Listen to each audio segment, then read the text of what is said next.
Hello बच्चों, आज का हमारा टॉपिक है चट्टान। इसमें आज हम पढ़ेंगे चट्टानों का अर्थ एवं परिभाषा और चट्टानों की उत्पत्ति कैसे होती है तथा चट्टानें कितने प्रकार की होती हैं। तो सबसे पहले है चट्टानों का अर्थ एवं परिभाषा। चट्टान किसे कहते हैं? चट्टान क्या होती हैं? जो हमारा स्थल मंडल है उसका निर्माण करने वाले पदार्थों को चट्टान कहते हैं। अर्थात कहने का मतलब है कि ठोस पदार्थ, ठोस व द्रव पदार्थ जो पृथ्वी की सतह का निर्माण करते हैं या पृथ्वी की सतह के कठोर जो भाग होता है उसको हम चट्टान कहते हैं। चट्टान कठोर व नरम तथा विभिन्न रंगों की हो सकती हैं। चट्टान शब्द से सामान्यतः ऐसे शब्दों का बोध होता है जो शिला जैसे कठोर व दृढ़ हो, परंतु कुछ वैज्ञानिक ऐसा भी मानते हैं कि जैसे कहने का मतलब है कि चट्टान नाम से ही जैसे हमें पता चलता है कि चट्टान की तरह है मजबूत, तो चट्टान का अर्थ क्या लगाते हैं हम इसमें कि कठोर वस्तु, कठोर या ठोस पदार्थ। लेकिन कुछ वैज्ञानिक ऐसा मानते हैं या वैज्ञानिक भाषा में जो ठोस के साथ साथ जो मुलायम और नरम पदार्थ होते हैं उनको भी हम चट्टानों की श्रेणी में लाते हैं। वैज्ञानिक भाषा में भूपृष्ठ का निर्माण करने वाले सभी प्राकृतिक पदार्थ चट्टान कहलाते हैं। जो वैज्ञानिक भाषा में जो पदार्थ चट्टानों का या भूपृष्ठ का स्थलमंडल का निर्माण करते हैं उन सभी पदार्थों को हम चट्टान की श्रेणी में लाते हैं, चाहे फिर वो ग्रेनाइट की भांति कठोर हो या बालू या चिक्का की तरह नरम हो या मुलायम हो या फिर बजरी या रोडी की तरह अदृढ़ हो। उन सबको हम चट्टान की श्रेणी में लाते हैं या चट्टान कहते हैं। चट्टान जो है वो चूने के पत्थर की भांति प्रवेशीय भी हो सकती है। मतलब चूने के पत्थर की भांति प्रवेशीय मतलब जिन चट्टानों के अंदर प्रवेशीय चट्टानें कौन सी होती हैं? जिन चट्टानों के अंदर छोटे छोटे छिद्र या रंध्र होते हैं और उन रंध्रों में या छिद्रों में से जो है जल नीचे भूपृष्ठ के नीचे प्रवेश कर सकता है उनको हम प्रवेशीय चट्टानें कहते हैं। तो वो चट्टानें कौन सी होती हैं? चूना पत्थर की चट्टानें।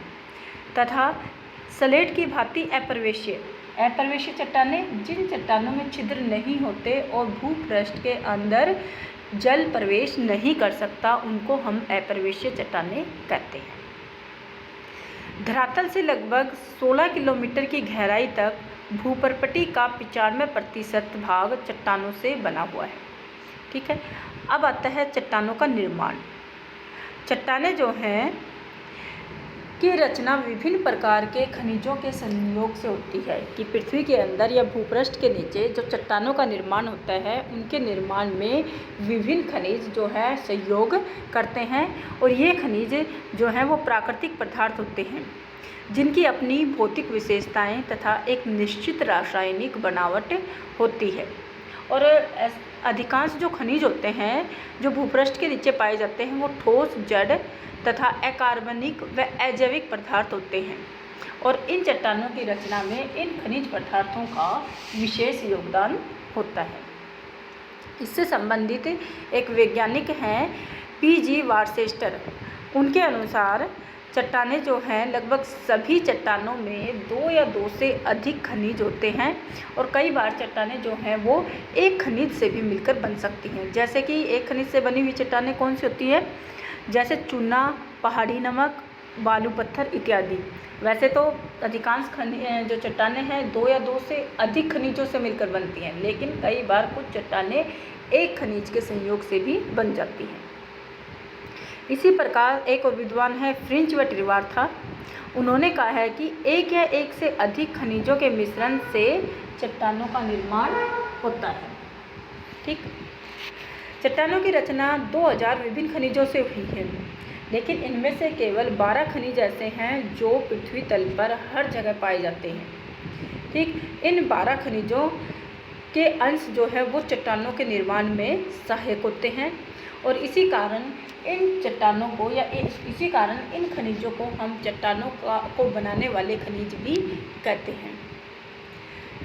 प्रत्येक खनिज में 2 या 2 से अधिक रासायनिक तत्व होते हैं और वर्तमान में समस्त भूमंडल पर हमारे वर्तमान में अगर हम देखें तो समस्त भूमंडल पर लगभग 109 तत्वों का अस्तित्व पाया जाता है और इन 109 तत्वों में से केवल 8 तत्व ही ऐसे हैं, या 8 अधिकांश खनिजों की रचना जो है वो 8 तत्वों से ही हुई है।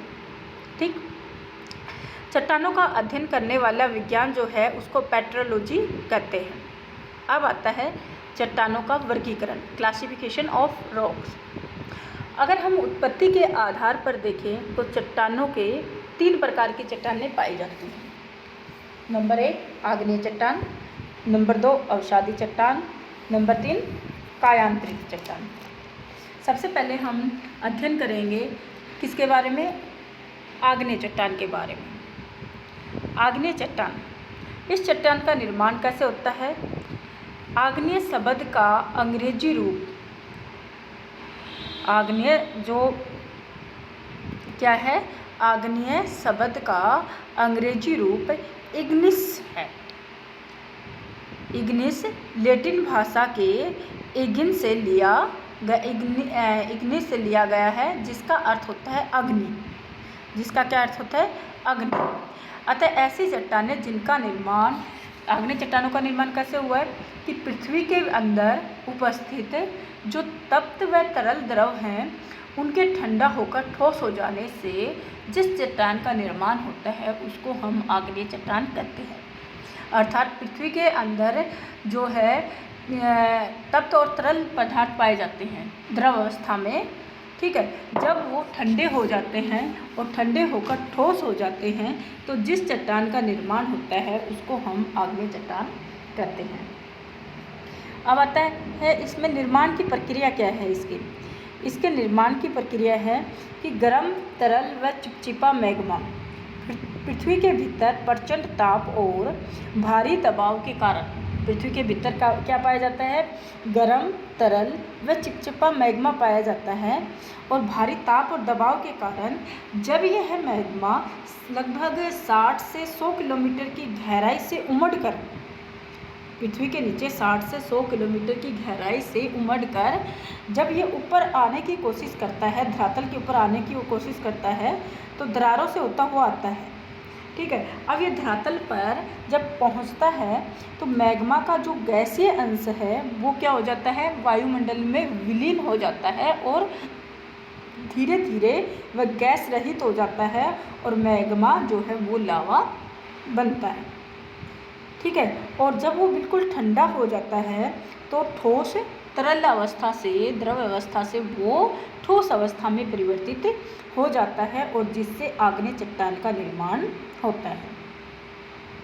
स्थलमंडल करोड़ों वर्ष पहले तक तरल पृथ्वी के ऊपरी भाग के कठोर हो जाने से बना है, इसलिए पृथ्वी का सबसे पहले आग्नेय चट्टानों का निर्माण हुआ पृथ्वी पर सबसे पहले। इसी आधार पर जो आग्नेय चट्टान हैं उनको हम प्राथमिक चट्टानें भी कहते हैं और आग्नेय चट्टान के बाद ही अवसादी और रूपांतरित चट्टानों का निर्माण हुआ। एक आग्नेय चट्टान परत रहित, कठोर, संघनन और जीवाश्म रहित होती है और यह बहुत ही संपन्न चट्टान है। आग्नेय चट्टानें कौन से?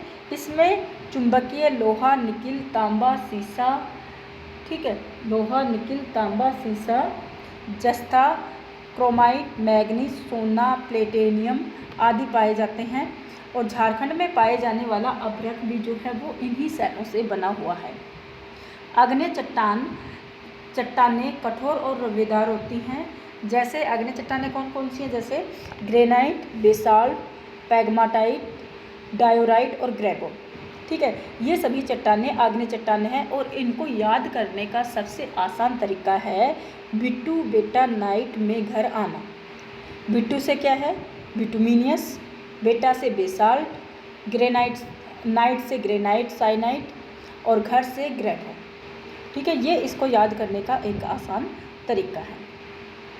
अब हम करते हैं आगे आग्नेय चट्टानों के प्रकार कि आग्नेय चट्टानें कितने प्रकार की होती हैं। अगर हम उत्पत्ति के आधार पर देखें तो आग्नेय चट्टानें 2 प्रकार की होती हैं, अंतर्भेदी आग्नेय चट्टान और बाह्यभेदी आग्नेय चट्टान या बहिर्वेदी आग्नेय चट्टान। सबसे पहले हम करेंगे इसमें अंतर्वेदी आग्नेय चट्टान। अंतर्वेदी, जैसे नाम से पता चल रहा है कि इन चट्टानों का निर्माण भूपृष्ठ के अंदर हुआ है। कैसे होता है कि जब मैग्मा पृथ्वी के आंतरिक भाग में ठंडा होकर ठोस में परिवर्तित हो जाता है तो उसे अंतर्वेदी चट्टानें कहते हैं। कैसे कि जब मैग्मा क्या होता है कि धरातल से ऊपर न पहुंचकर उसके नीचे ही अलग अलग गहराइयों पर ठंडा होकर मैग्मा क्या करता है कि धरातल के ऊपर आने की कोशिश करता है, लेकिन वो ऊपर नहीं आ पाता और अलग अलग गहराई पर वह ठंडा हो जाता है और ठंडा होकर ठोस रूप धारण कर लेता है।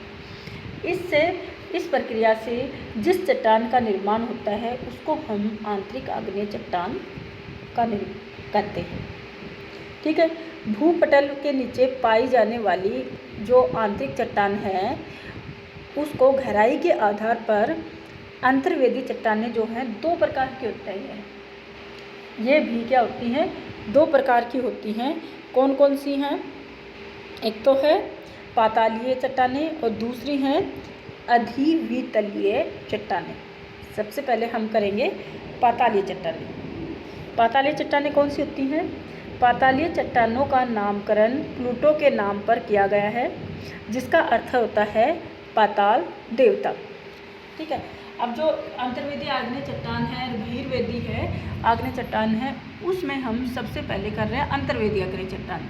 अंतर्वेदी आग्नेय चट्टान मीन्स कि मैग्मा जो है वो पृथ्वी के भूपृष्ठ के अंदर ही ठंडा होकर ठोस हो जाता है और उसके ठोस होने से जो चट्टानें बनती हैं उनको अंतर्वेदी चट्टान कहा जाता है। और ये भी 2 प्रकार के होते हैं।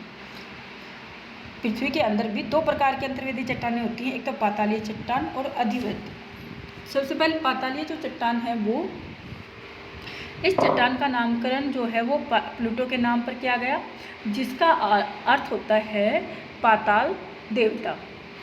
अतः ऐसी आग्नेय चट्टानें जो स्थलमंडल में काफ़ी गहराई पर अपने मूल स्थान पर ही मैग्मा के जम जाने से बनती हैं। मतलब क्या है, ऐसी आग्नेय चट्टानें जो स्थलमंडल में, पाताल में कौन सी चट्टानें आती हैं, जो स्थलमंडल में काफ़ी गहराई पर, या यूँ कह सकते हैं कि अपने मूल स्थान पर ही, जहाँ से उनकी उत्पत्ति होती है उस मूल स्थान पर ही मैग्मा जम जाता है और मैग्मा के जम जाने से, ठंडा होने से जो चट्टान बनती है उसको हम पातालीय चट्टानें कहते हैं। ठीक, दूसरी है इसमें हमारी, इसी में अधिवितलीय चट्टान या फिर मध्यवर्ती चट्टान, कि जब भूगर्भ की गहराई से उमड़ता हुआ मैग्मा, अधिवितलीय या मध्यवर्ती चट्टान कौन सी होती है कि जब भूगर्भ से, मध्यवर्ती चट्टान मीन्स कि जब भूगर्भ से उमड़ता हुआ मैग्मा धरातलीय अवरोधों के कारण मार्ग में स्थित दरार और नली में जमकर ठोस रूप धारण कर लेता है, तब मध्यवर्ती आग्नेय चट्टान का निर्माण होता है। इस मध्यवर्ती भाग में मैग्मा पाताल की अपेक्षा शीघ्र ठंडा होता है और इससे इन चट्टानों में के खनिजों में रवे पातालीय चट्टानों के खनिजों के रवे से छोटे बनते हैं। ठीक है, इस प्रकार बनी चट्टानों को हम मध्यवर्ती चट्टान या अधिवर्तीय चट्टान कहते हैं। अब दूसरा है, इसी में उत्पत्ति के आधार पर बहिर्वेदी आग्नेय चट्टान। ये तो थी अंतर्वेदी जो भूपृष्ठ के नीचे जिन चट्टानों का निर्माण होता है। अब बहिर्वेदी चट्टानें कौन सी है, जिनका निर्माण भूपृष्ठ पर होता है, धरातल के ऊपर जब जिन चट्टानों का निर्माण होगा उनको हम बहिर्वेदी आग्नेय चट्टानें कहेंगे। बहिर्वेदी आग्नेय चट्टान कि ये चट्टानें ज्वालामुखी क्रिया द्वारा, कि जब ज्वालामुखी विस्फोट होता है तो उसके द्वारा धरातल के ऊपर जो मैग्मा आता है, ठीक है, और वो ठंडा हो जाता है, भूपृष्ठ से निकल